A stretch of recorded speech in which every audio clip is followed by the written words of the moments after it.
This is Lydia and Spin with Lydia Lunch, Tim Dahl, and here we are both in Pori, Finland. Yes, we are. We've just had 4 successful shows with our good partner, Sam Ospervat, of deadly, satanic, symphonic, spoken word beauty. Tonight, perhaps being the best show of all. Well, all the shows have varied. First night of this trio run was in Tallinn, Estonia. That was kind of like a party set, if I don't mind bringing my opinion to the table. But that was a bit of a party set. We had some groovy stuff, and it was full audience, and they're basically sitting on every word, very satisfying. And actually, Tallinn was a very fun town. That shit goes late, and the people go hard. Let's just say that it's now past midnight here, and it's still almost bright blue outside. Well, so there's that, but it's a little quiet here right now in Pori. But that's fine by us. And Tallinn was going pretty well. While Sam and I went the next day, you weren't feeling so well, if I may add, but we had a trio set with Reiner Jansis. We're outside, by the way. That's where you hear all those motorcycles. Yeah, those tough guys riding their vehicles. Yes. Crotch rockets. But and yeah, I mean, Tallinn really goes late, and the old city is pretty incredible. In terms of just the infrastructure, you have this ancient kind of castle zone. Tallinn was beautiful. I have to say, it was very. What was really funny is like, so we ended up hanging out with these LSD freaks. We didn't do anything, but and they were really enjoying it. I was kind of vicariously enjoying them. It went late. We ran into. Oh, by the way, no, I was hanging out especially with Faust. That would be Maria Faust. Her young underlings. Oh yeah, 2 very handsome young men who specialize in trumpet and tuba. It was trumpet, tuba, and trombone. It was a brass trio with her saxophone. Yes. Nice. She's ordering drinks. 2 lines in club setting. I was very impressed by these young men and their spunk, shall I say. What was funny was late night. Lydia had gone back to the Airbnb. And Sam and I are hanging out. We run into, I don't know what the kid's name is, or guy's name, I should say, but he's the son of 2 of the members of Thompson twins. What? Yeah.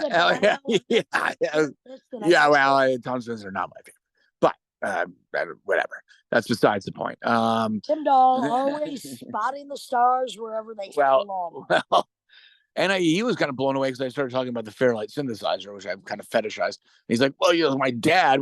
He first refers to his dad as Tom, and usually when you have neglecting superstar parents, they don't call the kids don't call them mom and dad at that point.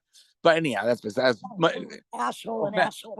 Well, that was my observation. I don't know if that's really what the case was, but it seemed like it was. And I asked, I go, well, your father spent half of his cash advance on a Fairlight synthesizer, probably a made-to-order one, probably at $60,000. And he's like, how the hell did you know that? And wow, Tim Dahl knowing all minutia of everything. Well, yeah, I remember. I somehow knew that. And we talked about the Fairlight for a while, but he went away, and we went back, and we had a few other shows. Yeah. So then we had to take the ferry back. Here's a good story. So we had to get up super early on our ferry back to Finland. Not feeling well. One of the few moments I've ever been sick in my life. I've never seen Lydia sick before, but I do believe I had the Spanish flu, but she caught it in Spain. I'm over it within 2 days. She's fine. But there Sam finds this little couch area. Where we both, Sam and I, recline. Bottom floor. No, it's not totally quiet, but it's quieter than like the cafeteria. Suddenly, there's this like gimp loser and this beer gut guy with a greaser haircut. They had crates of beer. Yeah, crates of beer, because the thing is, in Finland, alcohol's very expensive. So Finnish will go to Estonia on the ferry just to buy beer. So they had these crates of beer they're bringing back.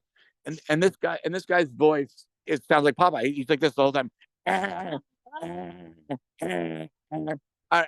So he's and they're really not observant to the situation that people are lying down trying to nap, more than a few, and they keep on sitting up. My fucking sleeping head. And then this guy. To which I just start shouting, "Shut the fuck up! Get away!" Well, the thing is, this guy's like the Popeye is actually a hybrid of Popeye and Fred Flintstone, and he's got his Barney Rubble there, who's just like hoo, hoo, hoo, and just sitting between their heads with his ass, and they're and we just really, the resentment's brewing. We hate this fucking guy, and so at the end, right, we hate him so much that when Irene, Sam's wife, picks us up, we're like, it wasn't really translating. We're like, there's this guy Popeye, and he's like this. And she's like, oh, I know this is like a classic Finnish drunk. So we're driving, and there's a car weaving really fast. They're in front of us. Yeah, they're going. There's a license plate dangling. We hear this screeching halt, like some guy almost falls off his bike. A girl's like on the ground, almost about to cry, picking up. Hold on, we have some passersby. Fell out of it. It seems like he's going to drive away. Seems like he might have flipped her. And so they're taking pictures, and then they somehow convince him to pull aside. Get out of the car. And sure enough, it's Popeye. Popeye smoking a cigarette, coming at them, like trying to handle the situation. We all thought he was drunk, so he might be in jail as we speak. Yeah, it's a good opening. Yes. So then we go up to Tampere. Sorry, excuse me. I'm not the food, the city. And yeah, we have this a very fun show. There's a sauna in the backstage. Of course, Lydia didn't. Well, first of all, the backstage stunk like dirty laundry, and I was already a bit illish, so I had to get the fuck out of there. So we drank a little whiskey. She had a hot toddy. We had some beers. Went down there, did our show, which was still good in spite of my hellacious fever and throat that sounded like Popeye herself. So then we go back. Moments of sickness. So then we go back to Sam's house, which is outside of Helsinki, and we enjoy ourselves. We have a day off. We have a fire pit. And we make a fire pit, cook steaks, asparagus. And Sam takes me to the most handsome doctor I've ever been involved with. 40 minutes in his company, and I'm back. Oh, he was touching me everywhere. I loved it. And he realized that I had nothing but some weird infection that only his hands would cure. Needless to say, I repaired immediately back to 110%. Correct. And then today we drove to Pori, which is not the major national highway. It's a lot. Yeah, or the main. Oh, wait, I skipped Helsinki. Helsinki was a great fucking show. It was on, what was the venue? Hietsun Paviljonki. Say that again. Hietsun Paviljonki. Which is like a little. Like a passed out junk. It's a beach house. And panoramic glass. Recollection of it whatsoever. Oh, no. Hietsu is happening series. We had an incredible salmon and new potato classic. Is that what it is? The fish, muikku. Oh, yeah. Castle Wolfenstein. I went nuts on it. And a very satisfying show. Different in the sense we're not going through a big house system. We're doing, it's almost electroacoustic, and it was very effective. I was very satisfied. Anyway, up till tonight, we're in Pori. And it was, I think, one of the most emotional shows in quite a while for me. We ended with an improv version of The End. Yes. And it was magical in the most demonic way possible. And that's what brings us to our hotel and our pub, kind of scratchy. We're the only ones in the pub. Yes, but they still had crappy music in the background that might have disrupted the Zoom connection. I don't know. Oh, look at this. The pub is looks like it's getting ready to close. But we're outside now, and we're doing the intro. That should tie it up, Timmy, because we should tie it up. This is the Lydian Spin with Lydia Lunch, Tim Dahl, and our guest tonight is Raoul Björkenheim. Raoul Björkenheim. master guitar player who's played with many people from Bill Laswell to all kinds of William Parker. Yeah. a variety of experimental and extreme guitars. Also, just somebody who's traveled the world and is still open-minded, and even came to one of our shows. Yes, he did, and I actually was I I was fortunate to play 2 gigs with him over the last couple weeks and get to meet him. So we're proud to have him. He's an extraordinary player and talent. And Besides that, Tim, I'm proud to be ourselves. Here we are, Lydia Lunch, Tim Dahl, and Sam Asravat, the Lydian Spin.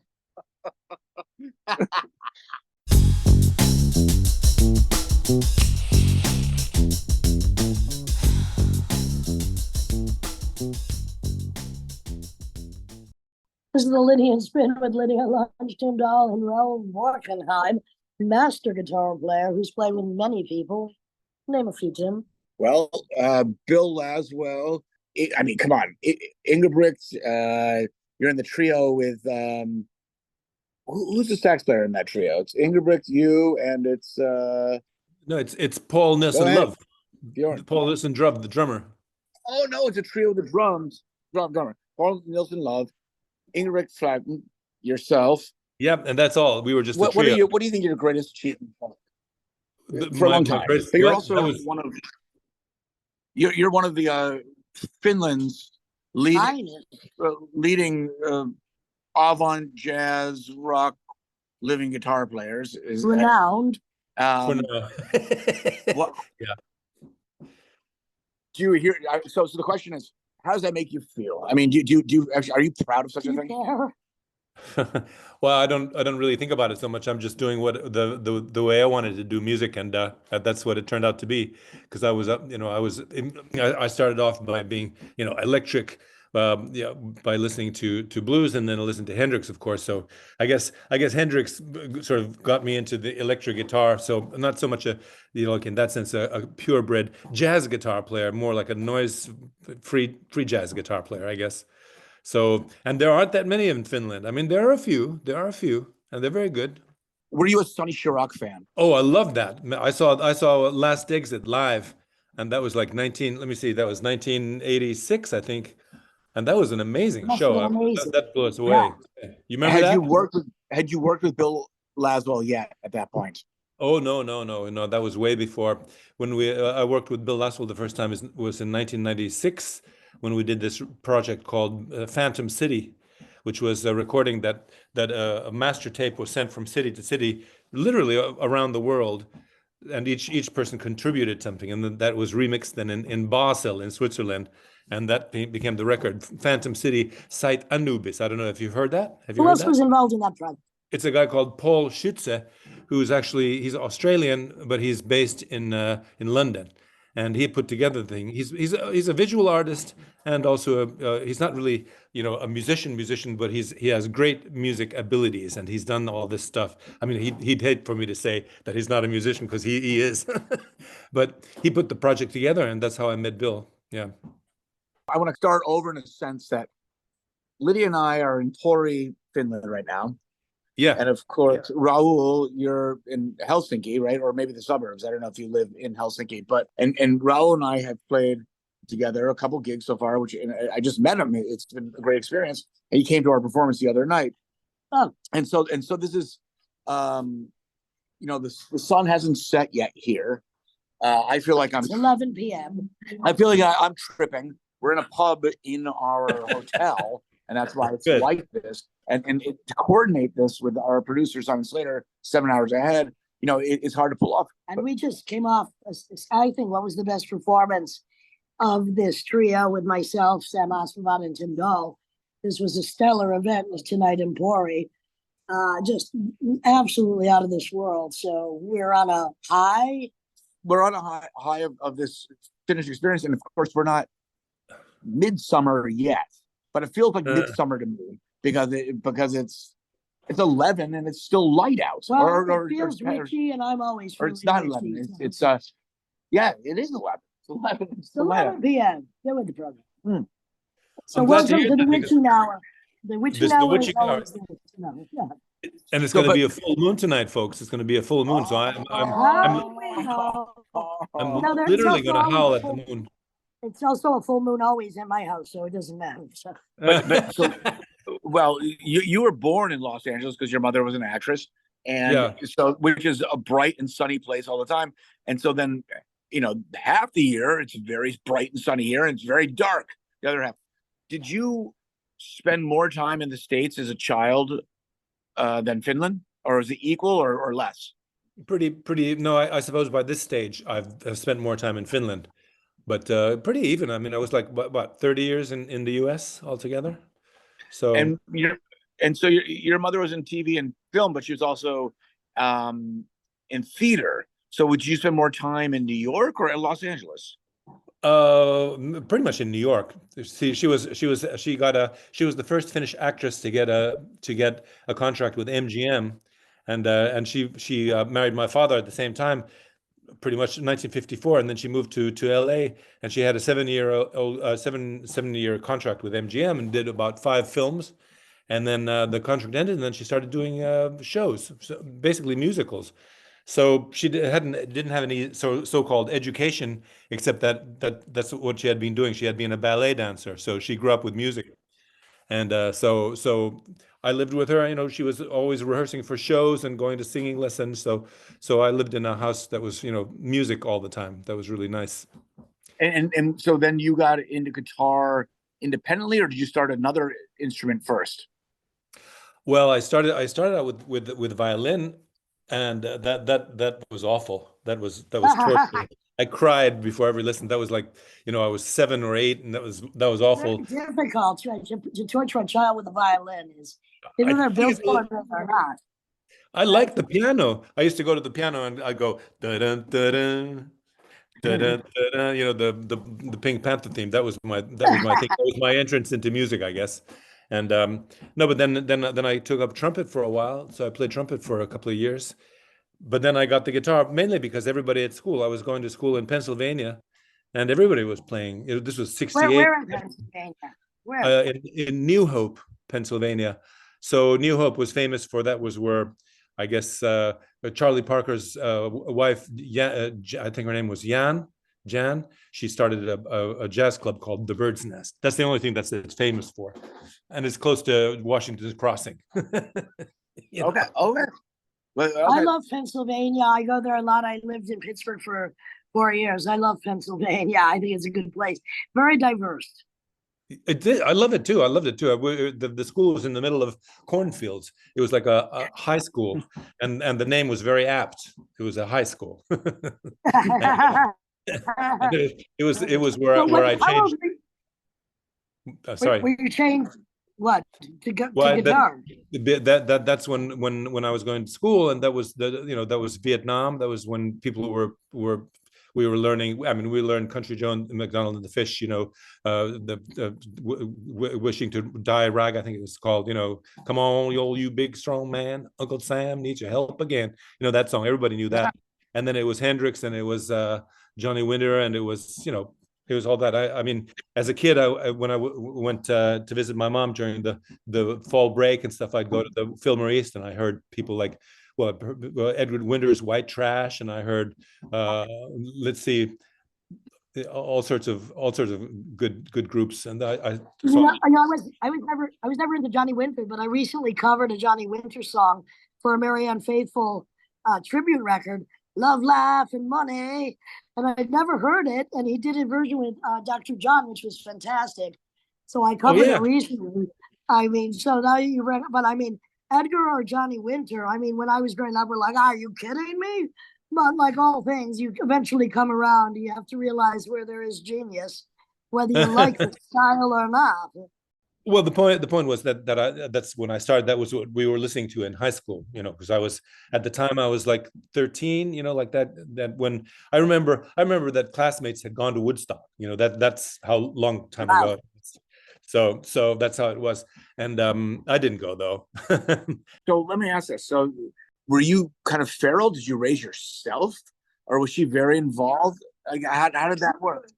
She was very involved. She was a very good mom, I'd say. And see, I would come because they were divorced, and so my father moved back to Finland in 1962, and so I have and then he got remarried. So I have a sister here in Finland, and so I'd come here and spend the summers with them when I was going to school in America, and then eventually it changed around. And when I was living in Finland, I'd go and spend summers in the U.S. So sometimes, usually in New York, and in the 70s. So I heard a lot of good music in New York.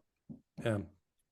And so, I mean, at this point, so you're into Hendrix, but then because ultimately you study music and you get into jazz. I was more into rock, and then it was at some point, I guess, I suppose that when you've been playing guitar for 10 years and you sort of feel that there's more to this than just playing, a blues pattern. Then I wanted to study music, and then I'd always heard all sorts of other music thanks to my mom. I mean, we listened a lot to classical music too, so I knew about that part of the world too. But I think that I really wanted to learn how to play.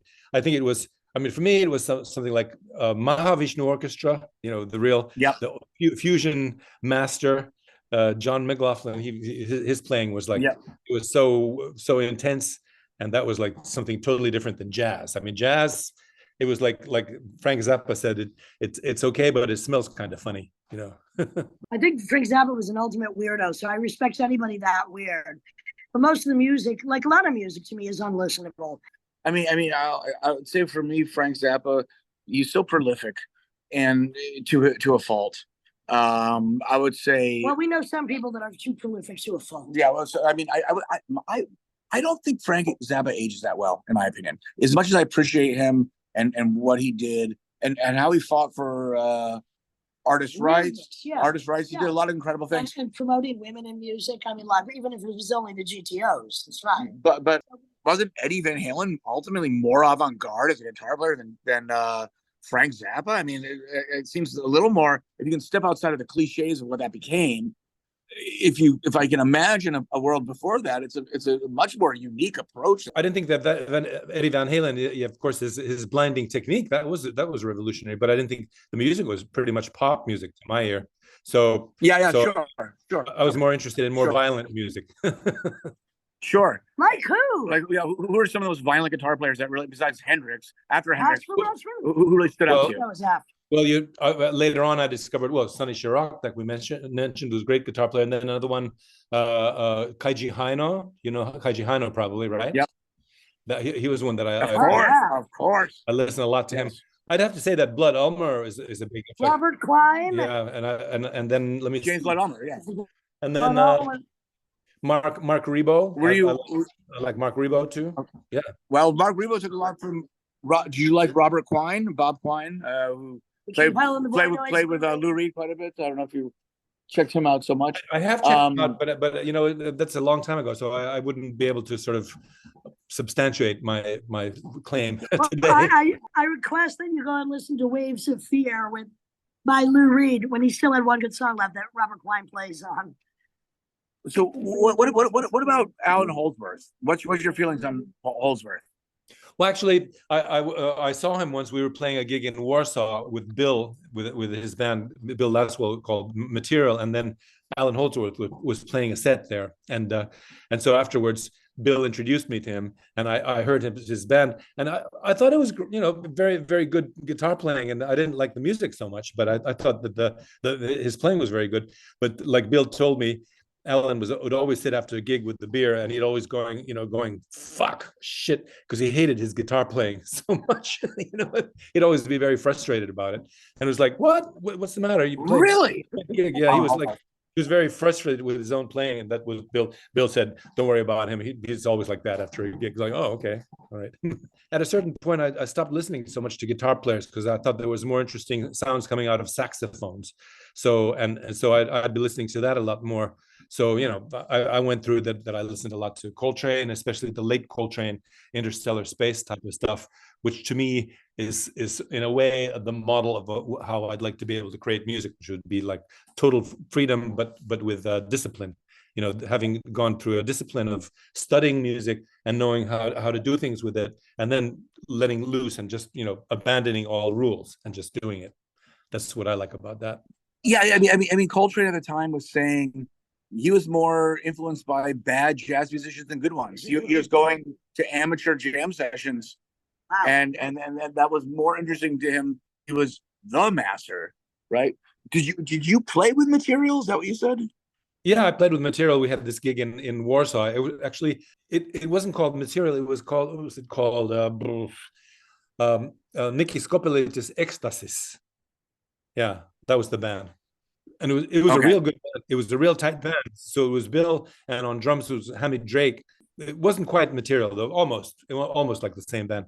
When I met Bill, he after we played a gig in Switzerland with Phantom City. He then, the next thing, I got a box with about 20 CDs, so I got to know about his music, and a lot of them were material, and a lot of other things that he'd done. He had done a lot of ambient type of recordings, which I thought were really nice, and so I learned like my scope broadened hugely when I learned to listen to all that stuff. But so it was a great honor then to go and play with this band. But it was Nikki Skopelitis. It was a little bit like the Golden Palominos, just a little bit the same type of a band. What was your favorite period that you were in New York? And do you still go back quite a bit? Are you between Finland, New York, LA, everywhere? Where? Well, I mean, my home is Helsinki because I live here, and my son still lives in Brooklyn. He's 36 and he lives in Brooklyn, and I have a granddaughter. So that's going to be fun. We're supposed to be meeting here in June, so I hope he's going to come over. But I try to get to New York like once a year or 2 times a year, and I think my favorite period for being in New York when I was living there, like in the 70s, that was there was so much. What music. part of the 70s? That's 10 year, and it's a 10-year variable. I'm talking about like 76 to 79, maybe. Me too, baby. Me too. Well, you're around the same age. We were there at the same time. Yeah. But I think that at the time I was mainly going to listen to jazz, so I wasn't so much into the rock scene at the time. I wasn't into rock either. I was into no wave, but that was as close to jazz as I got at that time. Yeah, right. Out jazz. Yeah, but there was a lot of out jazz. There were things like Sam Rivers. Yeah. with and he was playing his own stuff, and he'd be singing sometimes, chanting. So it was like. And then something like the Art Ensemble of Chicago, they'd, sure.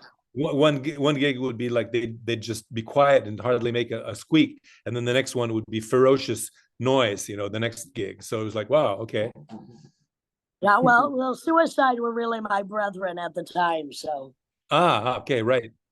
They were my first friends, and now I do tribute to the group Suicide. So, yeah, that helped define. It definitely helped define the music I would make because everything else was too traditional for me.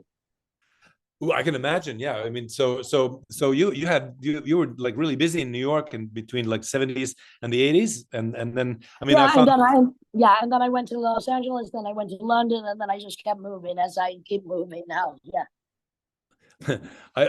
I can show you something. I can show you something. Oh shit.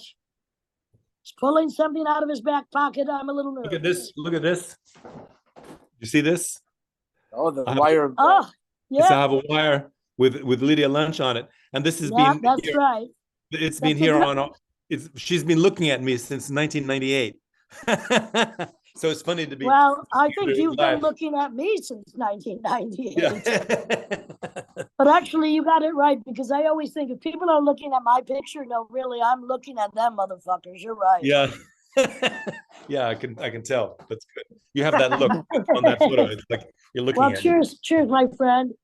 From one absolutely minimalist, totally beyond out jazz guitar player to a real expert in such. Cheers to you and me. Okay, well, cheers to you guys.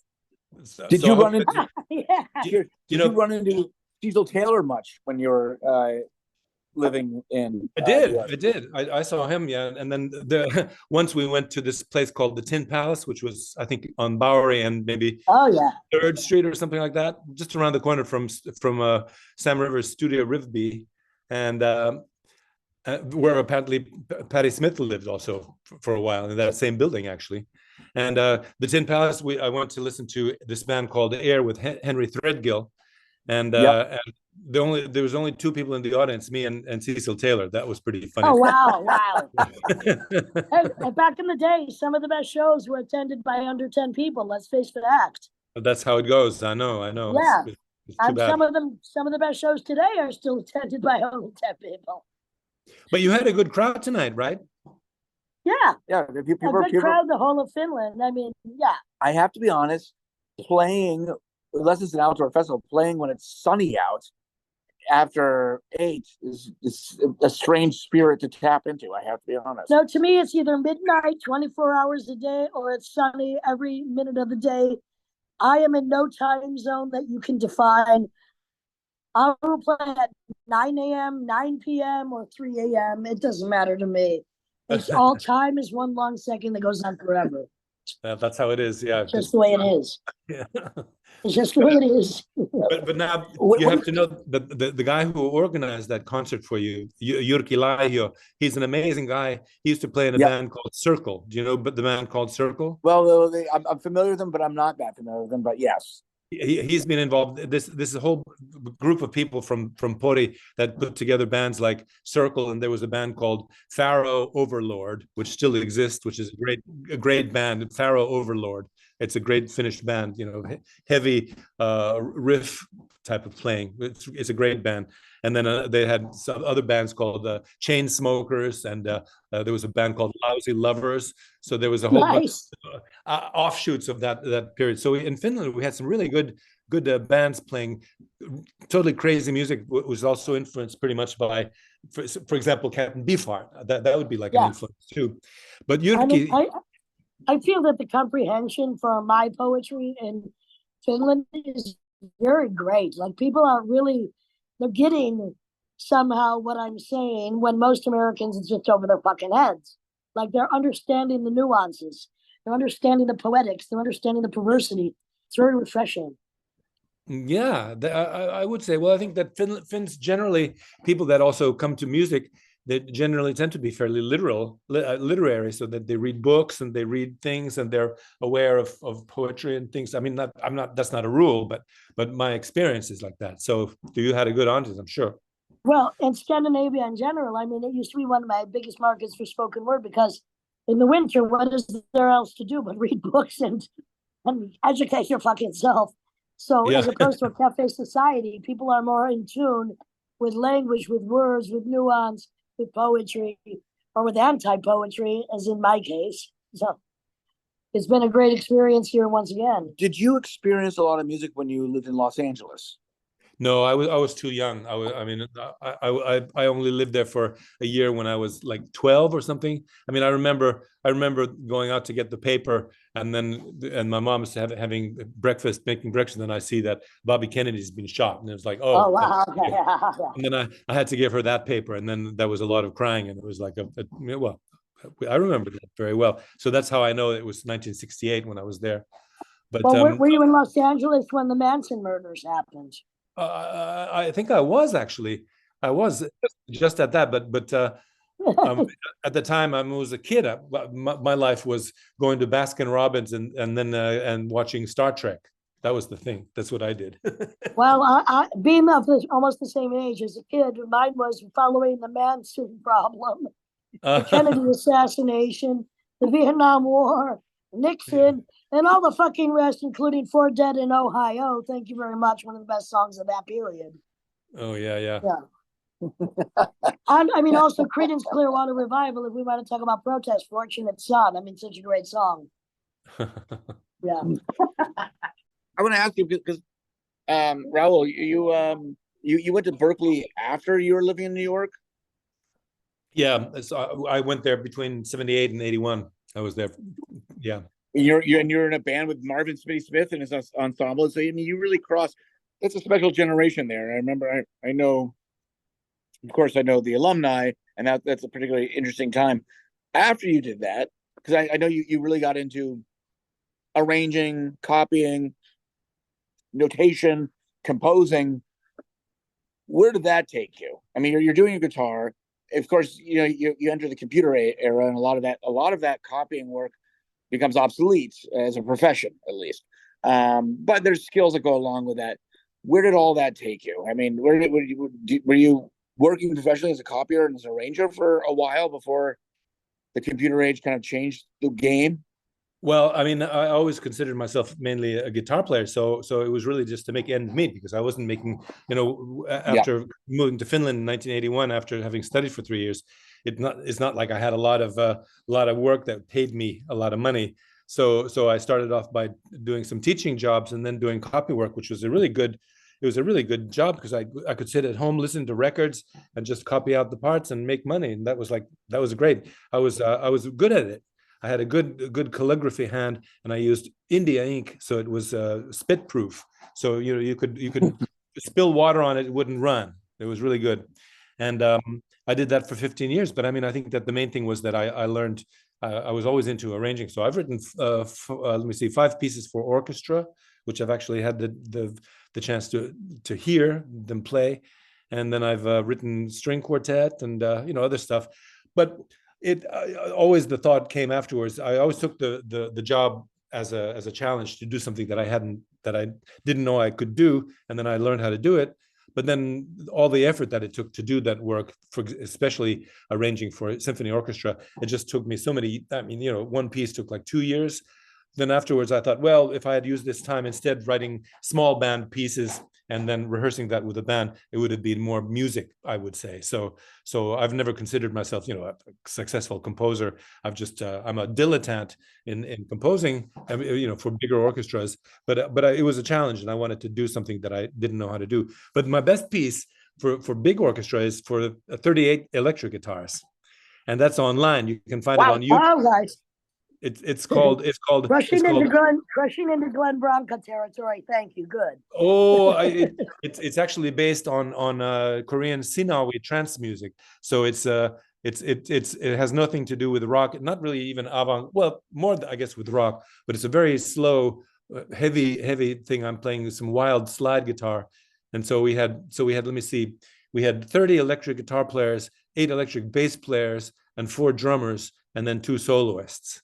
So and both of us electric guitar players, so we were doing solo in front of that, and you can find it on YouTube. It's called Absolute Guitar.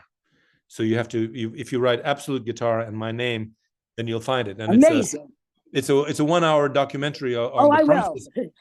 And it's good. I'd say it's a good one. And if you go to my website, on the bottom of the website, you click on the jukebox, and there, let me see, at the moment there are 11 pieces that sort of like give you a basic idea of what type of stuff I do. So you can check it out if you're interested. I love slide guitar. I love it perverted. I love it any way you can give it to me. I love more than one guitar. I love only one guitar, but 38 can be a beautiful thing. Absolutely. So I must salute you on that, my friend. So we have next time I will make an orchestra piece for you of 38 versions on my tin guitar made of a cigar box in the backyard of somebody's house on slide guitar, only for your ears. But you must commission me first. So we have some mutual friends, of course. I mean, Luke, Lucas Ligeti, of course. Yeah. From that Ligeti dynasty, of course. And I don't know where he lives now. Maybe in South Africa, but he's lived in New York for a while. How did you what happened there? How did you team up with him? It was actually Henry Kaiser who turned me on to him. We've had a long relationship with Henry Kaiser, and he's a friend of mine from way back. And then when he heard that I was moving to New York and he knew that Lucas was there, he connected us. And then we got together and we played a session, and then we started playing gigs, and we actually did a little tour of the East Coast and all the way down to Savannah, Georgia. And we played all sorts of small towns like Asheville and stuff. So that was really nice. Asheville is one of my favorite places. I was just there myself. I love Asheville. Yeah, because the people they're so nice. They're just so really sweet people. I mean, this was before the Trump period. So I don't know how the people are at the moment, but No, it's still great. So Yeah. Salem, Winston, Asheville, that whole area, I think, is really ripe with interesting people. Mm. You know who the one thing that I could recommend, if the one book that's written about the whole opioid crisis is by Barbara Kingsolver, called Demon Copperhead. Have you heard about that book? She got the Pulitzer. No, but I've seen some documentaries. Yeah, okay. It's an amazing book, and it's so well written. It's just incredibly written, and it's one of those. It describes the opioid crisis, so you can really understand. What? Say the name again. Demon Copperhead. Demon Copperhead. It's sort of like a paraphrase of David Copperfield, because it was based on Charles Dickens' book, not based on it, but using a lot of the same plot ideas, but transferred to nowadays in I think it was in North Carolina or South Carolina. Yeah, fantastic. I mean, it could be either. I mean, the opioid crisis. Most likely, if it was North Carolina, it would be the Asheville area. Where North Carolina touches Tennessee and West Virginia, and southern Pennsylvania. That's a disaster. I love every place south of Pennsylvania, or Kentucky down, because I mean, whatever one thinks of, the worst part of it, the rebellion against that is incredible. The people that rebel against the bullshit are just magnificent. And I really feel a kinship with them there. So Raul, I had a gig in Asheville. You played it in Asheville? Well, no, I played there many times. I was doing my sound check during our sound check, and he's like, well, "What kind of music do you play?" I was like, "What kind of noisy avant rock, blah blah blah." He says, "That's cool. I'm interested, but first, I'm gonna finish this beer, go home, shoot up on heroin, listen to Aerosmith for a while, and then I'll come back for your show." I don't know if he came back. I can't remember, but I remember. Well, and I'm going to say this. I was just in Winston-Salem a few weeks ago, and I've never seen more butch dudes in skirts, which made me very happy. I was like, look, do whatever you fucking want, because you have to rebel against whatever the status quo is here. And I met so many wonderful weirdos. I mean, I do love the South. Now, maybe it's the anti or the pro redneck in me. There's something about the South that just warms my cockles. And maybe I was once in the Civil War against all of the assholes. I have no idea. Well, speaking of war, it's kind of touched me a little bit. I know this is about you, but you told me the story of your mother, and there was a thing that happened in Finland during the war, and correct me if I'm wrong, where the parents stayed and they sent the kids away to Sweden to be taken care of by other families while you were dealing with Russia. Is that what happened? Yeah. We were fighting that Russia invaded, and then there was a big war with Russia. But the so-called Winter War was the one where my mother was sent away for the first time, and that lasted under a year. And basically, Finland. What year was this? This was 1940-41. It was called the Winter War. Yeah, it was really, really. That's when they bombed Helsinki, and so my mom remembers the streets of Helsinki be covered with broken glass. So that she still remembers that very well. Yeah, of course. And she was sent away, and so the idea was that because this was a thing in Finland where the kids were protected and being temporarily adopted by Swedish families, and the parents stayed in Finland. Is that how it works? Yeah. No, that's what they did. They sent them away, and then there was a war that happened that started a year later, which was called the Continuation War, again against the Russians, and then my mom was sent to Denmark, and she stayed with a family called the Holmes family. And just a little bit of an anecdote. Then in the 60s, we went on a little trip with my mom we drove around Europe. And then she wanted to go and visit the home family. So she told me, at the time I was like 10 years old, she said, "Okay, be on your best behavior." So I went there, and it was very, very polite, and could hardly say anything. I said, "Yes, ma'am," "No, ma'am," whatever. And then at the end, the father of the family, we had ice cream and strawberries, and then he demonstrated, took the plate in his hand, and he licked the plate, and then we all had a good laugh because he was making fun of me being so polite. I thought that was good. So she was in good. Nice. She was in good care during the war. The thing is, the war is never fucking over. It's always somewhere, many places at one time. Right now, there's 174 countries and conflicts. War is not over. This is my bane of my fucking existence. Don't ask me why. Somebody put the bullhorn in my fucking snout that can't stop complaining about a war that ultimately doesn't affect me, but affects most of the rest of the planet. That's why this is the Lydian Spin with Lydia Lunch, Tim Dahl, Yes. and our good friend, Raoul. Björkenheim. So, Raul, will you plug some of your stuff? I want to know what's coming up. What concerts? What compositions? What things you have in the next year? Well, I mean, at the moment, I decided that I'm going to really focus on writing. I'm writing a book that I want to be like. Hopefully, it'll be the insurance for my old age. It's going to be a really good book for guitar players, but for advanced guitar players. And instead of one of those, learn to play guitar in 10 easy lessons, it's going to be learn to play guitar in 10 years. That's what it's going to say. That don't expect to to be. This is it's called guitar work, and that's what I'm working. I've been working on it for years, and I haven't really taken very many jobs this summer. I'm going to be just basically, I'm in a cabin at the moment. Yeah, I can show you the view maybe. Oh, you can't really see. That's right. You have this beautiful cabin on an island, which Sam was telling me about. Amazing. I'm all alone. I'm totally alone on the island. There's not a single other person on the island, and I'm way out 12 miles from the mainland.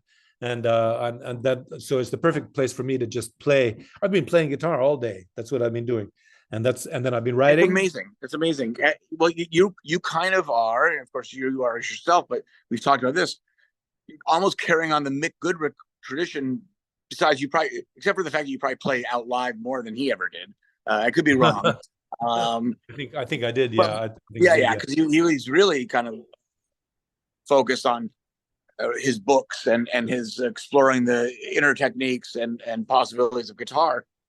But you seem like you're touching both worlds between performing, being a figure in the Finnish culture and in the guitar world in general, and then of course also being a master in terms of teaching and approaching that. Because I do have to give you this credit.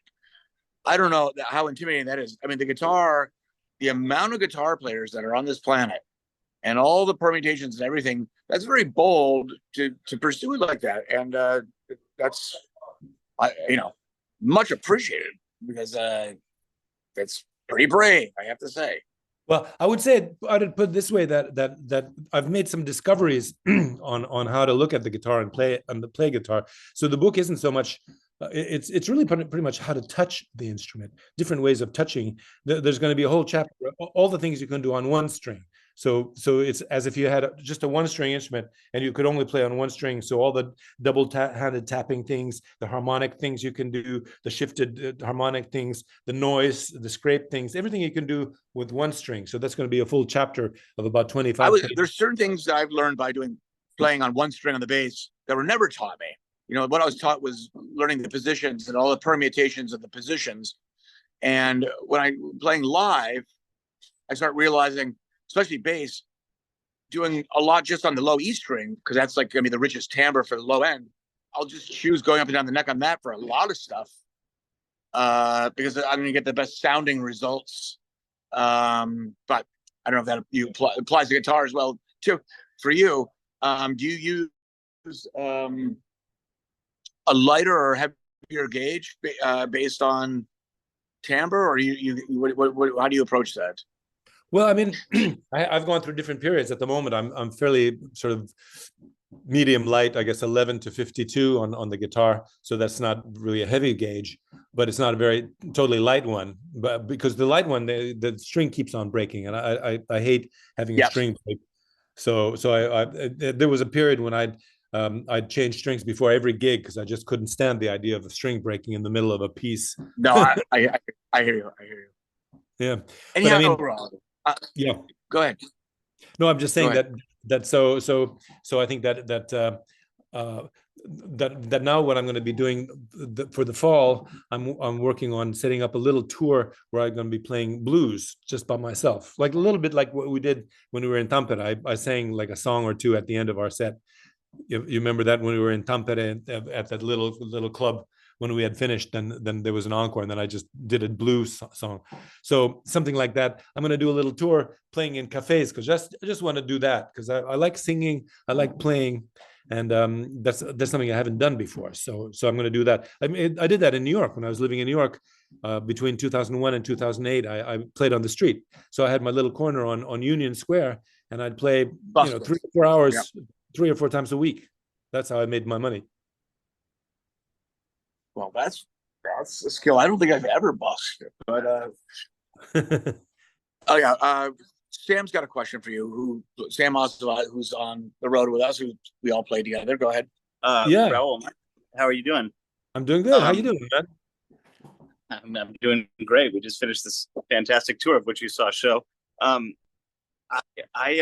question for you is, you have such a kind of interesting career playing really great guitar related music with a unique voice on the guitar, and but for the past 4 months you and I've been rehearsing together, and you've been so generous with your time and helpful where you can be, and also learning new stuff, but treating me like an equal, not like a student or someone who doesn't have as big a career.